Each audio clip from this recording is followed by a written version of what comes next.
आज का जो हमारा टॉपिक है वो है देयर। देयर का लफ्ज़ी मतलब क्या होता है और ये हम फ़िक्रे के अंदर कैसे इस्तेमाल करते हैं।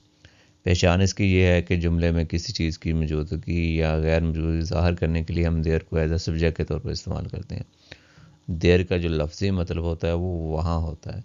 बहुत सारे लोग कहते हैं कि देयर का कोई मतलब नहीं होता। कुछ लोगों का ये भी ख्याल है कि अगर हमें कोई सब्जेक्ट नहीं मिलता फ़िक्रे के अंदर तो हम देयर का को एज अ सब्जेक्ट इस्तेमाल कर लेते हैं। तो जो मेरा ज़ाती ख़्याल है ये उनकी बात गलत है। देर का हमेशा वहाँ मतलब होता है या उसकी सेंस होती है कि जिस तरह हम कहते हैं कि जंगल में शेर है, तो वहाँ का लफ्ज़ हमने इस्तेमाल नहीं किया, लेकिन सेंस क्या है कि वहाँ कोई चीज़ है। वो क्या चीज़ है? शेर है। तो जहाँ पर भी ऐसी कोई सेंस हो तो वहाँ पर हम देयर इस्तेमाल करते हैं। अगर जुमले में वहाँ का लफ्ज़ भी मौजूद हो तो हम देयर को दोबारा भी जुमले के अंदर इस्तेमाल कर सकते हैं।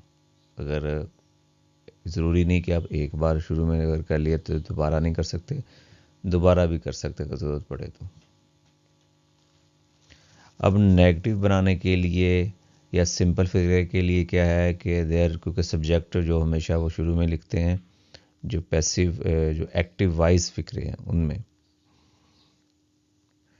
तो देयर के बाद आपने इज़्ज़ामा लगाना है। अगर वो माजी का फ़िक्र है तो वज़ व लगाना है। नेगेटिव बनाने के लिए आप क्या करेंगे? वज़ व के बाद आप नॉट लगाएंगे अगर आप फ़िक्रे को नेगेटिव बना रहे हैं। लेकिन अगर आप सवालिया बना रहे हैं तो फिर क्या करेंगे? इज़ एम आर या वज़वर को सब्जेक्ट से पहले लिखेंगे, यानी कि देयर से पहले लिखेंगे। और लास्ट में जब भी आप कोई भी सवालिया फ़िक्रा बनाते हैं तो उसके लास्ट में क्वेश्चन मार्क ज़रूर लगाते हैं। इस चीज़ को आपने हमेशा याद रखना है। ये जो लफ्ज़ दया है, इसको लोग देयर पढ़ते हैं, या सही लफ्ज़ जो है इसका वो दया। There were two lions in the zoo. अब इसकी एग्जांपल फर्स्ट जो है, चिड़ियाघर में दो शेर थे। अगर आप ये कहें कि वहाँ चिड़ियाघर में दो शेर थे, तब भी बात वही है। अगर आप वहाँ का लफ्ज़ नहीं इस्तेमाल करते, सिर्फ इतना कहते हैं कि चिड़ियाघर में दो शेर थे, माजी का फ़िक्रा थे मतलब माजी, तो इसके अंदर सेंस क्या है? वहाँ की सेंस है, तो इसलिए फिर देयर इस्तेमाल होगा। ये असल पहचान है इसकी। और याद रखें कि ये अभी हम जो है ना वो टेंस पर नहीं आए, इसमें कोई एक्शन नहीं है। ये अभी तक वही फ़िक्रे हैं कि हमारे पास कोई चीज़ मौजूद है या वहाँ कोई चीज़ मौजूद नहीं है। अब देखेंगे चिड़ियाघर में दो शेर नहीं है, मौजूदगी ज़ाहिर कर रहे हैं, इसमें कोई एक्शन नहीं है। ये बात आपने ख़ास याद रखनी है।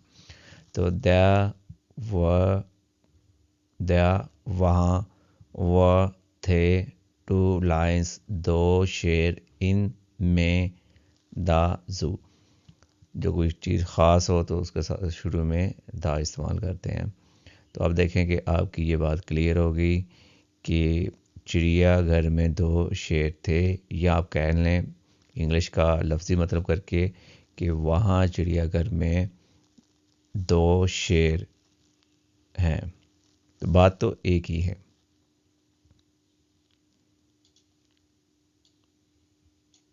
अब नेक्स्ट जो है, वहाँ जंगल में। अब उसने वहाँ इस्तेमाल के लिए वहाँ का ना भी इस्तेमाल करे तो वो सिर्फ इतना कहते कि जंगल में बहुत से जहरीले सांप हैं, तो फिर भी बात वही है, फिर भी आपने दया लगाना है। अगर वहाँ का लफ्ज़ है तो फिर भी आपने दया लगाना है। There are many poisonous snake.